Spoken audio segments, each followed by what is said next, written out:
I am the world's top mercenary, but was ambushed during a covert operation 3 days before my wedding, leaving me disabled in both legs. Upon learning this, my fiancé wasted no time in calling off our engagement and promptly started holding hands with my closest friend, Jessica Vance. In my moment of despair, it was the leader Damian Blackburnwood who sent me to the hospital and organized a panel of specialists for consultation. When I heard that I might never stand up again, he knelt down and proposed to me, confessing that he had secretly loved me for years, and that the title of Mrs. Blackwood belonged to me alone. Moved by his deep affection in front of everyone, I accepted his proposal on the spot. 4 years into our marriage, when I was 8 months pregnant, I accidentally overheard his conversation with the tactician. "Boss, it was all thanks to your trade of Eva Clark's legs with the Viper gang back then, otherwise, we wouldn't have secured victory so quickly. Soon, you'll unify all the organizations." Damian Blackwood listened with a satisfied smile. "These are all trifles. What truly matters is that Jessie has married Ryan Thompson as she wished. Even if I can't be the love of her life in this lifetime, I'll still remove every obstacle in her path. As for the child in Eva Clark's womb, once it's born, we'll send it to Jessie. This way she'll have a firm footing in her husband's household." At that moment, I suddenly woke from the dream. It turned out the marriage I thought I had was merely a sham, and the baby I labored to carry was just someone else's stepping stone. After drying my tears, I sent a text message. "I'll come to be your hostage in 3 days. Want me to?" Despite the message being sent successfully, the conversation inside the house didn't stop. "By the way, number 2, how's the task I assigned you last time coming along? Though Ryan Thompson's sterility is a fact, the child still shouldn't look completely unlike him. Don't worry, boss. Dr. Anderson, whom I contacted from Russia, is the foremost expert in this field. As long as we inject Ryan Thompson's and Jessie's cell fluids into Eva Clark's amniotic fluid daily, the child will grow up to resemble them somewhat. Only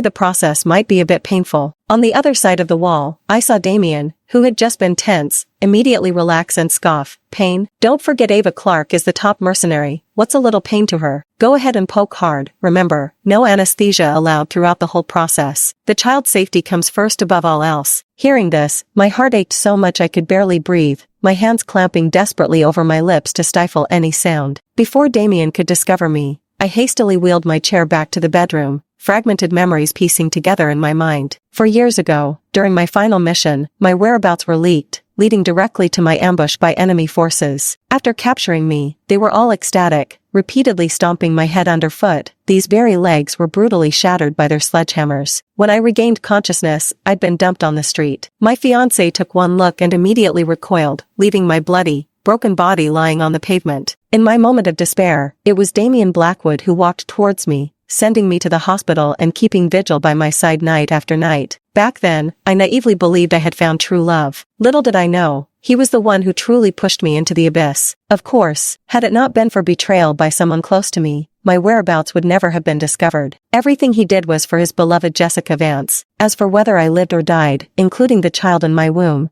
they were all just stepping stones for his path. Thinking of this, I frantically pounded my legs, yet felt absolutely nothing. Like a heap of rotten mud, I collapsed from the wheelchair. Just as I tried to struggle upright, Damian's urgent voice sounded beside me. "Ava, what happened? How did you fall from your wheelchair?" In one swift stride, he came to my side and scooped me up in his arms, then immediately crouched down to check if my legs were injured. His movements were as deft and gentle as before, yet I could no longer feel his warmth. "I'm fine. I just wanted to see if my legs could still manage to stand." Damian immediately pulled me into a tight hug. "Ava, don't worry. I'll take care of you forever. Even if you can never stand again, it doesn't matter to me. Besides, our baby is already 8 months old. I swear, once the child is born, I'll devote myself wholeheartedly to taking care of you both, mother and child." If not for those words I had just overheard outside the study door, at this very moment, I would undoubtedly be deeply moved by Damian's profound affection. But at this moment, I felt utterly chilled to the bone. "Oh, by the way, the second-in-command brought back an expert from abroad today. I just met with him. He says he can help improve your production efficiency, though it might mean Ava will have to endure some pain daily. You know how hard it was for us to conceive this child. No matter what, we must ensure he is born safely." With that, he waved towards the door,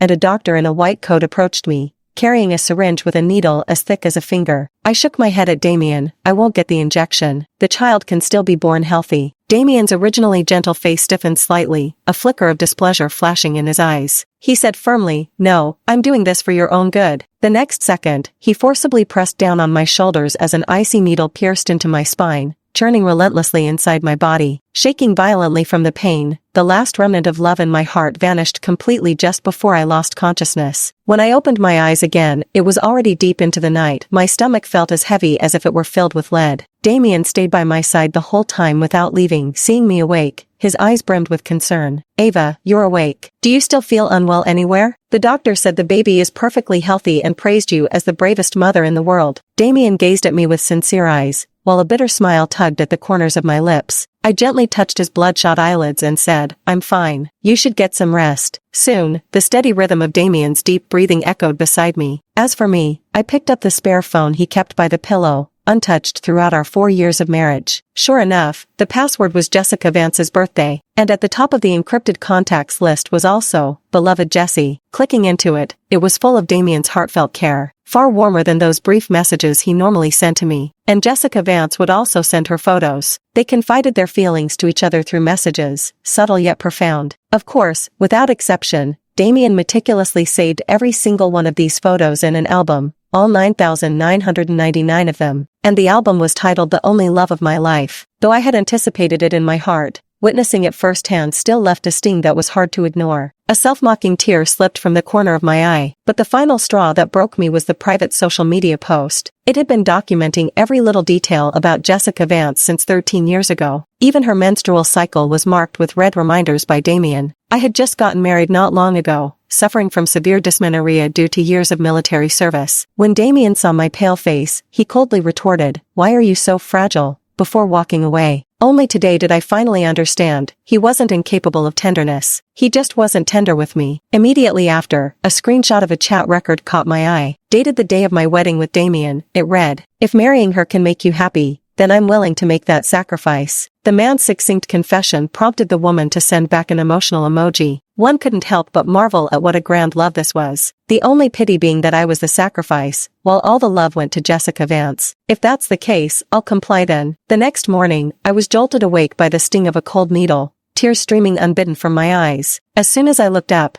Damien's concerned gaze met mine. "Ava, you've worked hard. All of this is for our child, so you won't blame me, right? After the child is born, I will surely tell them how heroic their mother was to bring them into this world." Damien's tone was sincere, with not a hint of deceit to be heard, and I couldn't be bothered to expose him. Once the pain in my body had eased, I gave a heavy nod. Damien excitedly immediately ordered the maid to bring up the custom-made organic thick soup prepared for me. Afraid it might scald me, he blew on each spoonful until it was cool enough before feeding it into my mouth. His careful and considerate manner almost made me doubt whether what I heard yesterday was just a dream, yet the stinging pain in my spine reminded me that everything was real. After the meal, Damien went to take care of business, just as my phone rang. "Miss Clark, I'm here to remind you, the day after tomorrow is the raid. Don't forget our arrangement." The voice belonged to Ethan Cross, leader of the Flying Dragon unit. We'd trained together in the same combat unit years ago. Glancing down at my prominent belly, I replied firmly, "I won't forget. You promised me you'd do it too. Fake your death," right in front of Damien Blackwood's face. The call had just ended when Damien pushed the door open. "What, in front of my face?" I quickly locked my phone screen and said nonchalantly, "Nothing. Just asking if witnessing childbirth in person would traumatize you psychologically." Damien didn't dwell on it, pulling me into a tight hug instead, his voice dripping with concern. "How could I not? You're venturing through the gates of hell for our child. How could I possibly not be there with you? Don't worry, your husband's the leader of the squad. There's no situation I haven't seen before." I smiled at him without saying a word. "Oh Ava, the squad is holding a celebration banquet tonight to commemorate our success in subduing the Viper gang, and also to prepare for the big battle the day after tomorrow. You've worked hard these past 2 days, so I won't be home tonight. Get some proper rest." I shook my head. "Take me with you." Damien's mood instantly grew tense. "No, your body hasn't recovered yet." "I disagree." With that, he turned away without hesitation, leaving me alone in the bedroom. But the victory banquet that cost me my legs, how could I possibly miss it? At 7 in the evening, I entered the banquet in a wheelchair, moving slowly. Everyone present was busy clinking glasses and making merry, while I stood out as somewhat out of place. "Isn't that Madame Blackwood, the chieftain's wife? She never attends such events. Let me tell you, even if she was formidable before, with her legs crippled now, she's nothing but a good-for-nothing. I truly feel sorry for the leader, having to spend the rest of his life with such a woman. If only he had stayed with Commander Vance back then, they would have been so happy. Who knows, maybe old flames will rekindle. Didn't you see them head to the terrace together just now?" Hearing this, I turned my wheelchair toward the terrace where familiar voices drifted out. "Jessie, don't blame yourself. Thompson's azoospermia isn't your fault. But I always feel like I'm not a complete woman, and my mother-in-law is constantly resentful towards me. Damien, I can't wait any longer. Please help me, won't you? Damien's eyes brimmed with heartache, beneath which lay a restraint I'd never seen before. He immediately took out his phone and made a call. Dr. Anderson, I need my wife to have an early delivery the day after tomorrow. Please prepare for the surgery. BB Blackwood, sir, I'm afraid that's not advisable. The cellular fluid injection hasn't been in for long. Performing a cesarean section-induced premature birth now could be life-threatening, and the uterus certainly couldn't be preserved. Damien spoke without hesitation, no need to say more. My mind is made up. Whatever the cost, I want Jessie to be the mother. But Damien, what about me? Am I just supposed to be sacrificed, never to become a mother in this lifetime? Tears silently rolled down from the corner of her eyes as her wheelchair accidentally bumped into a nearby vase, startling the two people on the terrace. Damien quickly approached, a flash of panic visible in his eyes. Ava, when did you get here? Did you hear what we were just saying? I didn't hear anything. I just arrived. They told me you were on the terrace, so I came straight over. Damien visibly relaxed, while Jessica Vance, standing beside him, turned to me and said, Ava Clark, it's been a long time. Sitting in my wheelchair, suppressing all grievances, I smiled and replied, long time no see. I was bored at home alone and came out to liven things up, but it's fine now. I won't disturb you any further. With that, I turned to leave, only to have Damien hastily catch up and drape his suit jacket over my shoulders. He knelt down and said to me, don't overthink it. Jessie is the team's commander after all, and with this major battle approaching, I specifically invited her here. We were just discussing combat strategies earlier. Damien's tender expression sent the cameras in the room into a frenzy of flashing lights, but I knew he did all this only to prevent even the slightest stain on Jessica Vance's reputation. Don't worry, I'm not that petty. You discuss properly, I'll be waiting obediently at home. When I got home, I threw all the clothes I had hand-knitted for the baby into the trash. This child was never meant to be born, and Damien happened to bring Jessica Vance home just as he saw this scene. A flicker of shock passed through his eyes. Why discard these perfectly good items all of a sudden? I said expressionlessly, the baby won't arrive for a long time, and these styles are already outdated. Damien showed no suspicion, but a smirk flashed across Jessica Vance's face. Sister Clark, I have a relative who's about to give birth soon. Could you give these to me? I paused. No, these are specially made for my own baby. If you want to give presents, you should buy them outside. As I turned to leave, Jessica Vance suddenly grabbed my arm. Her long nails left a scratch on my arm. Sister Clark, would you rather throw them away than give them to me? Is it because you hate me? I gasped in pain and forcefully shook off Jessica Vance's hand, but she took advantage of the motion to throw herself backwards. Damien, save me. The man immediately rushed forward and scooped her up, then stood and slapped me so hard I toppled from my wheelchair onto the floor. Ava Clark, when did you become so vicious? Jessie just thought it would be a waste to throw it away. If you didn't want to, you could have just said no. Was it necessary to lay hands on her? A persistent ringing filled my ears, yet those vicious words came through crystal clear. I suddenly laughed. Damien Blackwood, even at my most malicious, I couldn't hold a candle to 1/10 of you. Damien frowned, a flicker of panic flashing through his eyes. What do you mean by that? Don't try to change the subject. Apologize to Jessie. Before I could speak, Jessica Vance, standing nearby with tears streaming down her face, interrupted forcefully. Forget it, Sister Clark didn't mean it. I'm a little hungry. Could you make me something to eat? Damien's previously uncompromising attitude instantly softened. Taking the woman's hand, he turned and walked away without another word, and my whole world seemed to shatter in that instant. I clumsily climbed into the wheelchair, simply waiting for tomorrow to come. Damien Blackwood, I believe you'll enjoy the grand gift I prepared for you. Early the next morning, with battle imminent, Damien had already left the house at dawn. Jessica Vance found me in the bedroom. She pulled down the collar of her silk nightgown the moment she opened the door. In an instant, a dense constellation of kiss marks appeared before my eyes. Ava Clark, you're truly a useless cripple in that wheelchair. For years and you still can't melt a man's heart. If it weren't for the words Damien said to me yesterday, I wouldn't have known he'd carved me into his heart.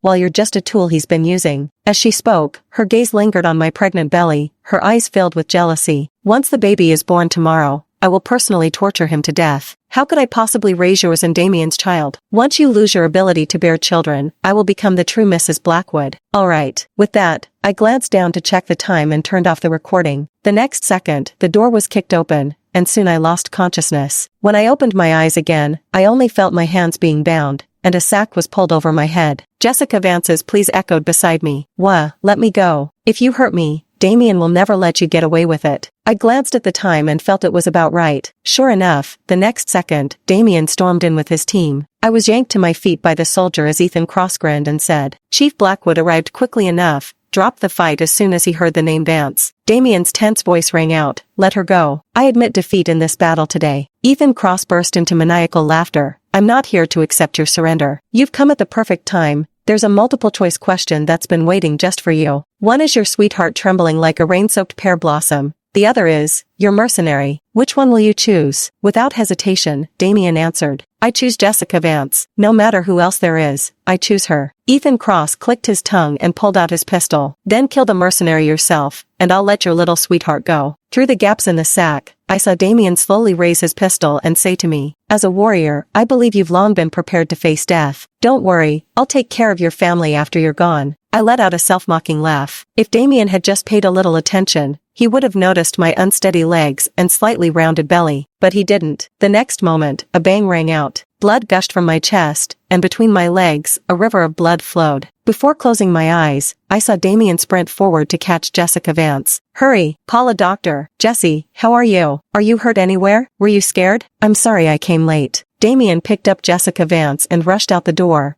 glancing back at the corpse on the floor before leaving. He instructed the soldiers behind him to settle the person before hastily departing. After the hospital examination confirmed there were no external injuries, Damien breathed a sigh of relief. Yet somehow, I kept feeling that something was about to happen. He took out his phone, ready to make a call home. But then he saw the soldier who had just settled the deceased running over in a panic. Leader, no, this is bad. The body that just died, it was your wife. As the words fell, the entire hospital plunged into utter silence. Damien's phone, which he had just raised, clattered to the ground. He was like a sharp sword himself, lunging forward and roughly grabbing the soldier by the collar. His vision flooded crimson as he shouted, What did you say? Say that again. Who was that corpse just now? The soldier opened his mouth but lacked the courage to speak further. After a long pause, he stammered out, It's madam. Just after you left, I called the team doctor to prepare for the burial, but when we opened the sack, we found madam inside. She was already gone. This time, Damien heard it clearly, but he refused to believe the brutally evident truth before his eyes, but instead chose to deceive himself. He grabbed the soldier by the collar and shook him wildly. No way, no way. You must be lying to me, right? Tell me, who sent you to do this? How dare you play such a trick on me? How could that corpse possibly be Ava? Ever since her legs became useless, she's always stayed at home without stepping out. There's no way she would have gone to a battlefield, dressed in mercenary gear. Damien's face darkened with murderous rage, his menacing aura instantly radiating out. Just listening carefully reveals that the usually merciless leader now speaks with an unmistakable tremble in his voice. Perhaps even he himself didn't understand why he became so agitated upon hearing something had happened to me, but now he simply couldn't control himself at all. Likewise, the soldier was also trembling with fear as he struggled to speak. It's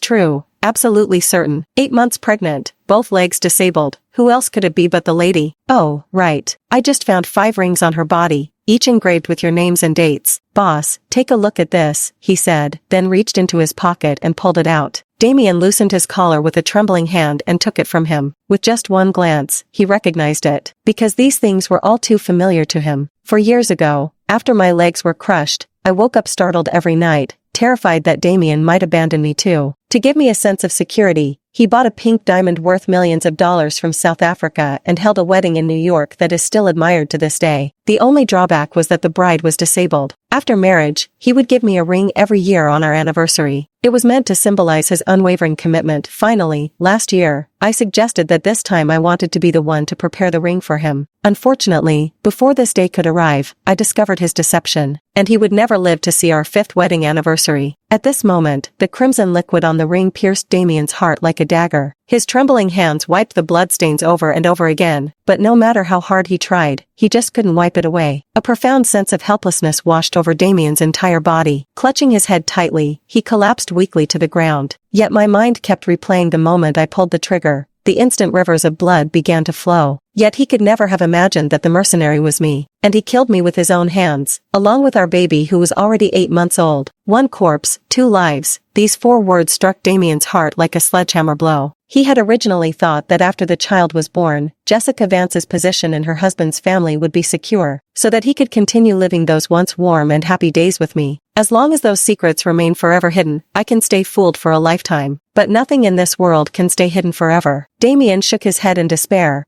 forcing himself to rise from the ground with feigned composure, yet failed several times in the attempt. In the end, it was the soldier who helped him up. After carefully tucking the ring into his pocket, Damien, his eyes reddened, asked, "Where is my wife? I must see her. I don't believe it. I don't believe she would just leave me like this. We promised to accompany each other for our entire lives." The last sentence Damien uttered came out as a roar, barely containing the grief tearing at his heart. The soldier was so frightened that his face turned deathly pale, and he hurriedly turned around to lead him to the scene. Just as I was about to leave, Jessica Vance hurried out from the ward.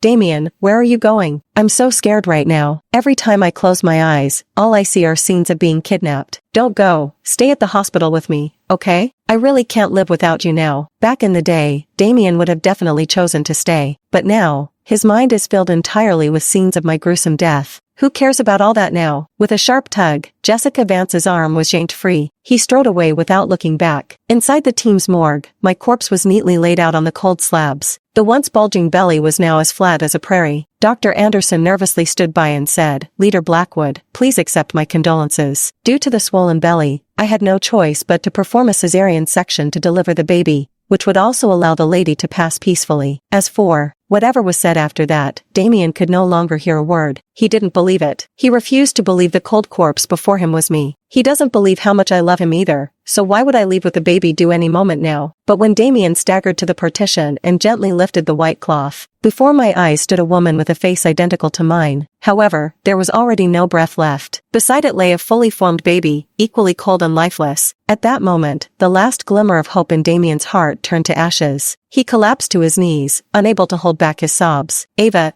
it's Damien Blackwood. Please open your eyes and look at me. And our baby, I saw him, tiny and pink. You'd adore him if you saw him with your own eyes. Our 5-year wedding anniversary is coming soon. I saw the ring you prepared for me today. I absolutely love it. I'll still kneel and propose to you like before. We promised we'd never be apart for a lifetime, Ava. Please don't leave me here alone, okay? Damien kept crying out my name again and again, desperate and sorrowful. Only the profound silence of all things responded to him, echoing throughout the entire room. At that very moment, Damien's phone rang, an unknown number. He hung up, but the caller persisted, dialing again relentlessly. Eventually, trembling, he answered. "Leader Blackwood, can you see your mercenaries now? So, are you regretting today's choice yet?" Damien growled angrily. "Ethan Cross, you did this on purpose, didn't you? You knew that mercenary was Ava Clark, so you deliberately covered her head, making me kill her with my own hands. What kind of twisted game are you playing?" On the other end of the phone, Ethan Cross laughed. "I simply let you choose who to save. You were the one who swore you'd pick Jessica Vance no matter who the other person was. What's wrong? Has our great leader of Blackwood already forgotten something that happened just hours ago? Though I truly feel sorry for Ava Clark. Imagine the heartbreak, hearing her own husband choose another woman without hesitation right before she died. By the way, to celebrate your success in killing your own wife and child, I prepared a gift for you. Send it to your phone. I hope you'll like it," Ethan Cross said before hanging up. Damien then took out his phone and opened his email. Inside was an audio recording. He pressed play, and familiar voices filled the air. "Ava Clark, you're truly a useless cripple in that wheelchair. For years couldn't even warm a man's heart for you. If Damien hadn't said those words to me yesterday, I wouldn't have known he'd actually carved me into his heart. While you're just a tool to be used. After the child is born tomorrow, I'll personally torment him to death. How could I possibly raise the child of you and Damien? After you lose your fertility, I'll become the real Mrs. Blackwood." The entire recording struck Damien like a thunderbolt, yet he instantly recognized it as the voice of Jessica Vance. Damien shook his head in disbelief, unable to accept that he had been deceived. So he took out his phone and sent a message to Ryan Thompson. The reply came immediately, "We divorced long ago. That woman was full of malice, turning my household upside down. Now with my son and daughter, I couldn't be happier." The triggering of keywords unleashed Damien's memories like a floodgate bursting open, cascading forth uncontrollably. Over the past 2 years, Jessica Vance had frequently messaged him about the grievances she suffered in her marital home. Not long ago, she mentioned going to the hospital for prenatal checkups, revealing that her husband suffered from azoospermia and they needed a child. Thus he contemplated temporarily sending his own child to help her secure her position, planning to bring the child back under some pretext once grown. But who would have thought that it was all just a scam? No wonder Jessica Vance always changed the subject whenever Ryan Thompson from Chicago was mentioned. She'd divert with other topics. No wonder she never made a single phone call to Ryan Thompson in the 2 months since she returned. No wonder she replaced her wedding photos with solo portraits on social media. Only now did Damien realize how many wrong details there had been, how foolish he was. for never noticing it from start to finish. He had even wanted to induce labor early for Jessica Vance's sake, had even considered removing his own wife's uterus. To this day, all of this was his own doing. He killed his wife. He killed his child. At this thought, Damien angrily slapped himself across the face several times. Still not satisfied with his self-punishment, he knelt beside my long cold corpse like a madman and began raving his explanation. It wasn't like this, Ava. Not how you imagined. Please get up,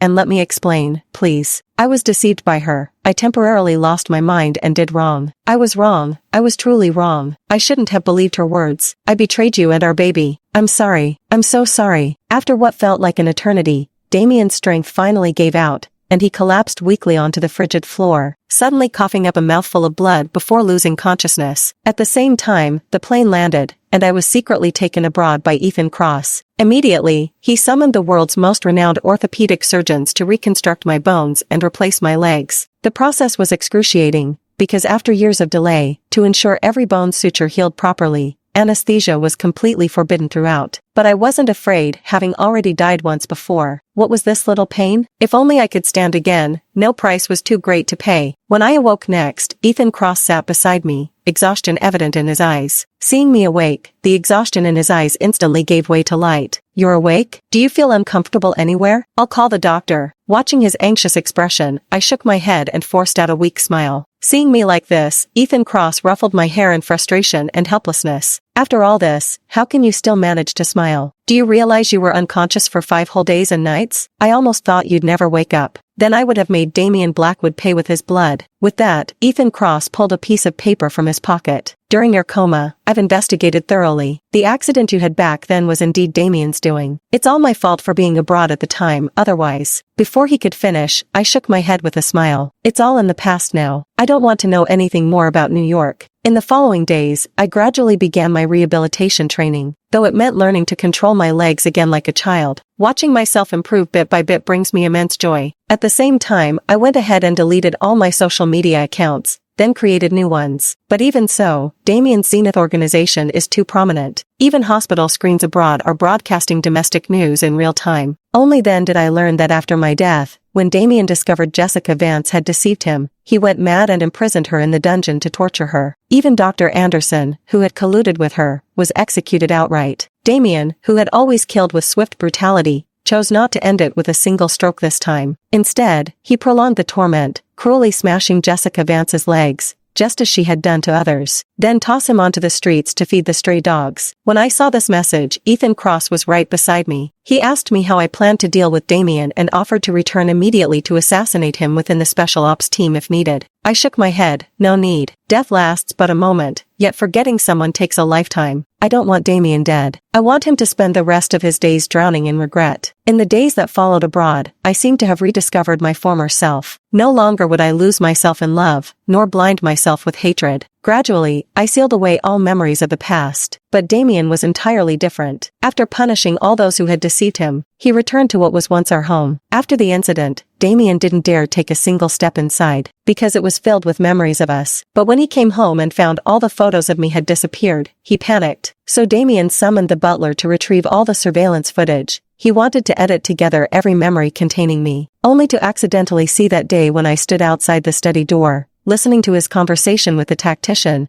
tears streaming down my face. Damien finally realized that I had known everything all along. I neither cried nor made a scene, only to prepare a grand surprise for him. Since he wanted me disabled, wanted me to suffer a fate worse than death, wanted me to live in lies, then I would have him personally kill his own wife and 8-month-old child. The purpose was to make him feel what true heart-wrenching pain is like. Silent tears streamed down Damien's face. At this moment, he was filled with regret, but who could he blame? He could blame no one. It was he who ordered my legs to be broken, and he who personally decided to send our child away. Even at the risk of undergoing a cesarean section to induce labor, they insisted on early delivery. Damien covered his face in anguish and began to cry. After that, Damien seemed like a completely different person, shutting himself in the team base every day and keeping himself abnormally busy. Yet none of his busyness was related to team affairs. Instead, he suddenly became convinced I might not truly be dead, so he sought ways to access population records from around the world. But finding one person in a vast sea of faces, how could that ever be easy? That search of his lasted 7 long years. 7 years later, I re-emerged as the world's most elite mercenary. This time, though,